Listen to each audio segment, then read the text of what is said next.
Another night, another tropical update at 9:30 p.m. September 23rd.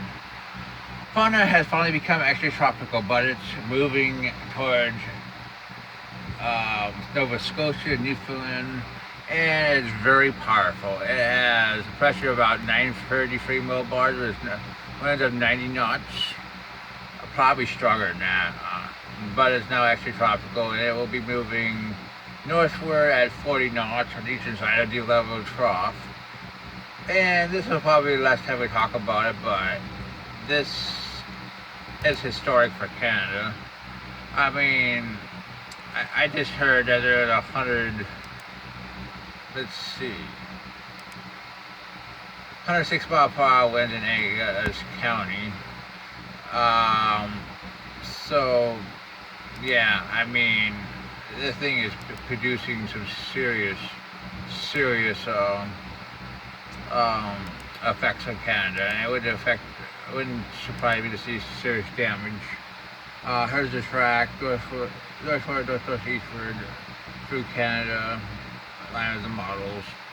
Well, that is pretty much the last time I'm going to talk about this system. We're going to go for the other systems now. Gaston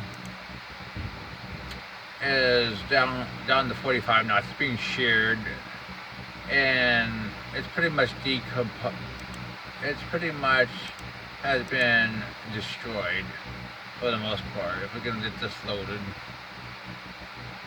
Where did I put that? Yeah, right here. Here's the Azores Island. Here's the exposed LSC. It should move to the west for the next 3 days. Become post-tropical. And here is Gaston. Forecast track with ANC was in line with all the models. Clearly going to weaken. I wouldn't be totally surprised if it does move stuff like this. It tries to rebuild out if it can find a better environment down the road. I have seen it, but it's extremely doubtful. So it's probably the last time we talk about it. Also, it'll probably be post-tropical by tomorrow update. Next, we're going to look at Hermine. It's 35 knot winds based on latest Dockford. That changed very little. Moving 350 by 9, which is north or slightly west and northward. Expected to head more west-northwestward later on and become post-tropical. Let's see. We just upgraded this morning. Here's what they think of it. Here's the models. Really, it's pretty much peaking right now because conditions are going to become less and less favorable for it. Here it is off Africa. You don't see this every day. A system moving northward along the African coast. The LSC is about right in here. Next, we're going to look at Newton, which is, where did I put that? There is some, oh yeah, right here, which is still extending convection. Should head west to west-northwest in the next few days. Not expecting to strengthen.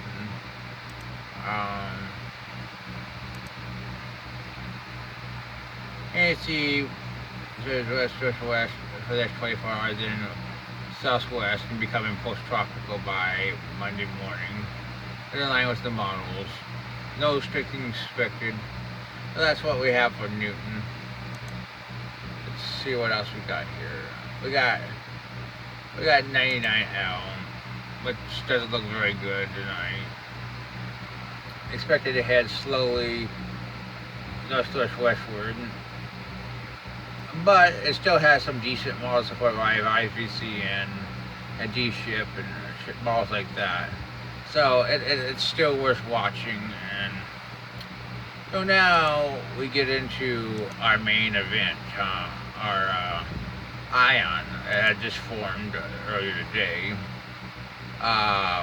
It's still dealing with some shear.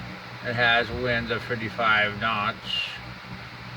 Based on satellite estimates, the Econ took a crap. It's moving west-northwestward at 285 by 10 knots. And it should turn westward in the next 12 to 24 hours while it's also mid-level anticyclone instead of just also hits Corona. After 24 hours, anyone is expected to begin recurving around the western side of this high, turning northwestward over the northwestern Caribbean Sea and then northward while crossing Cuba into the Gulf of Mexico towards Florida. The track models pretty much are in two camps. One, the GFS, takes it more northward into maybe even the Florida Panhandle, based on a lot of the models, while the ECMWF is showing southwestern Florida. I'm more in Fort Myers, maybe a little bit north of there, kind of in between the concepts, which is about close to the ANC. I agree with the ANC. I think they have a good track, which is in line with both of the hurricane models and the GFS enablers.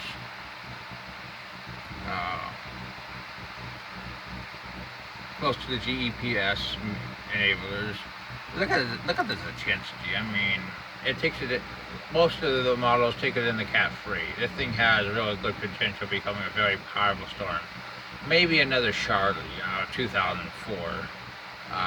We really have to watch that. Okay, here's a satellite image of it. LSC is still off to the east because it's still dealing with shear, but it's trying to develop convection. And we expect it to remain pretty weak during the next 24 hours before it starts strengthening. Once it moves into the Cayman Islands and south of Cuba, maybe a chance of becoming a hurricane. Then we'll have to watch it because this could do a Charlie, become a 3, maybe a 4, as it gets picked up by the trough. I mean, pretty much the same situation. I mean, hard to believe I'm watching something similar. Of course, Charlie was more organized at this point. I think it became a hurricane around right here. But, so it ain't totally similar. 48 hours is 97 on GFS. 72 hours, 955. So yeah, it could strike you pretty much. Here's 99. Here's a system coming off the Cape Verde, which is worth watching. Here's 942 in the Gulf of Mexico. I mean, wow. There's still 99, pretty much diddling around for days. 948. There's 144 hours, 979. Maybe, look at that. I mean, the ZLZ GFS shows Tampa Bay. I mean, that would be historic. I mean, that's as far as we're going to go with that. And the CMC at the same time shows even further to the west. It shows what's left of Gaston plus 99, which, let's be honest, probably has 30 to 40% chance of development. The longer it stays around, I mean, let's be honest, it has a chance. Icon shows a chance of development, but also Ion being further to the south into Florida. I mean, there's probably about a 95% chance of a Florida landfall right now. It's very high. So that's what we think tonight. That's your truck update.